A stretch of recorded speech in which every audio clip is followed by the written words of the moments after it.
जंग की इब्तिदा करना बहुत आसान है, लेकिन इसे खत्म करना इंतहाई कठिन। इस्तेमारी ताकतों का सबसे महबूब मशगला लड़ाओ और हुकूमत करो है।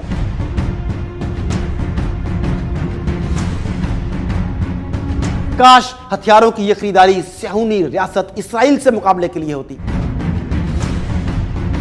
अस्सलाम वालेकुम नाजरीन, आप देख रहे हैं रियल फेस मीडिया और मैं हूं डॉक्टर मोहम्मद आरिफ सिद्दीकी।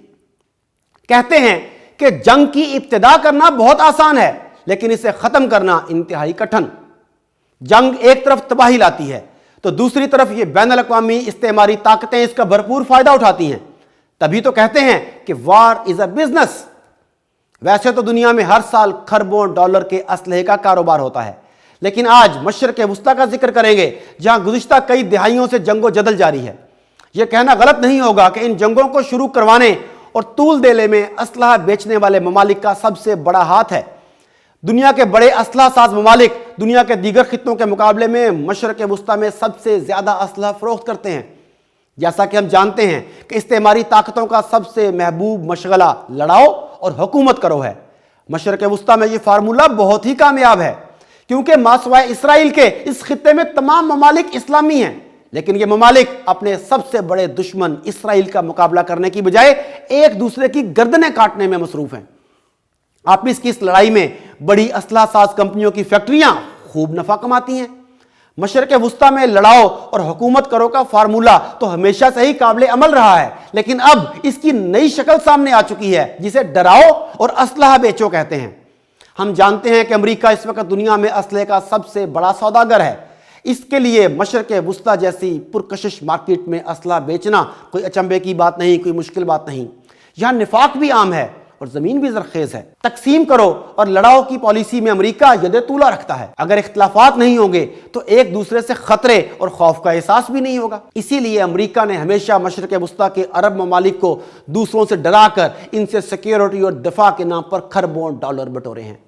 इनकलाब ईरान से पहले रज़ा शाह पहलवी और सऊदी अरब दोनों ही अमेरिका के मंजूर नजर थे, लेकिन आयतुल्लाह ख़मीनी के बाद से ईरान को बज़ाहिर विलन का दर्जा दिया गया है। साबिक सदर जॉर्ज बुश ने अमेरिका को एक्सेस ऑफ ईवल यानी बुराई के महावर वाले ममालिक की फहरिस्त में शामिल किया था। अब चूंकि अरब और अजम की लड़ाई जारी है, इसलिए अमेरिका को खलीज में अपनी मौजूदगी को बढ़ावा देने के और नए अड्डे कायम करने का मौका मिल रहा है। चूंकि अरब ममालिक तेल की दौलत से माला माल हैं, इसलिए अमेरिका ने मुख्तलिफ मुआहदों और समझौतों के नाम पर उन्हें खरबों डॉलर का असलहा बेचने का मंसूबा तश्कील दिया और वो इसमें पूरी तरह कामयाब रहा। पैसा पैसे को खींचता है, लिहाजा तेल की दौलत की फरावानी से असलहे की खरीदारी बहुत आसान हो जाती है। बदकिस्मती से खित्ते में कशीदगी के बाईस हथियारों की ऐसी दौड़ शुरू हो चुकी है जो रुकने और थमने का नाम नहीं ले रही। काश हथियारों की यह खरीदारी सह्यूनी रियासत इसराइल से मुकाबले के लिए होती। मासूम फलस्तीनियों की हमायत और गजा के कई सालों पर मुहित मुहासरे के खात्मे के लिए होती, लेकिन ये हथियार कभी यमन, कभी शाम, कभी लिबिया और कभी दूसरे अमरीकी अहदाफ के हसूल के लिए इस्तेमाल किए जा रहे हैं। यह बात हकीकत है कि खित्ते के ममालिक अगर अमरीकी, फ्रांसीसी और बरतानवी हथियारों पर खर्च की जाने वाली खतीर रकम को अपने मुल्क के अवाम पर या आलम इस्लाम की फलाह में खर्च करते तो आज खित्ते और आलम इस्लाम की सूरत हाल मुख्तलिफ होती। अब सवाल यह पैदा होता है कि खित्ते में कशीदगी के पीछे बड़ी ताकतें क्यों असलहे के कारोबार को दवाम बख्श रही हैं। दरअसल दुनिया में असलहा मार्केट, इसके पीछे इन्वेस्टमेंट और इसके नतीजे में वजूद में आने वाली इंतहाई ताकतवर लॉबी आज भी दुनिया के बड़े बड़े बैनुल अक़वामी मसाइल और छोटी बड़ी आलमी जंगों में मुलव्विस है। यह लॉबी इस कदर ताकतवर है कि कोई भी सदारती उम्मीदवार इनकी हमायत के बगैर व्हाइट हाउस नहीं पहुंच सकता। 2018 के आदादो शुमार को अगर देखें तो यह बात वाज़ेह हो जाती है कि गुज़िश्ता सालों में अरब ममालिक ने जितनी मिकदार में अमरीकी और यूरोपीय ममालिक से जदीद तरीन असलहा खरीदा है वह दुनिया के कई ममालिक के मुल्की बजट से भी ज्यादा है। अक्सर ममालिक असलहा खरीदारी पर खर्च की जाने वाली रकूम को मख्फी रखते हैं, लेकिन मजमूई तौर पर अखराजात अरबों डॉलर पर मुश्तमिल होते हैं। एक अंदाजे के मुताबिक अरब ममालिक ने गुज़िश्ता एक दिहाई में असलहे की खरीदारी पर 1 खरब डॉलर फूंक दिए।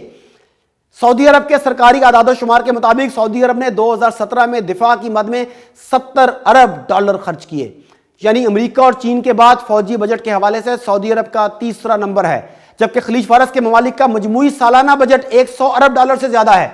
इन ममालिक को सबसे ज्यादा हथियार बेचने वाला मुल्क अमेरिका है।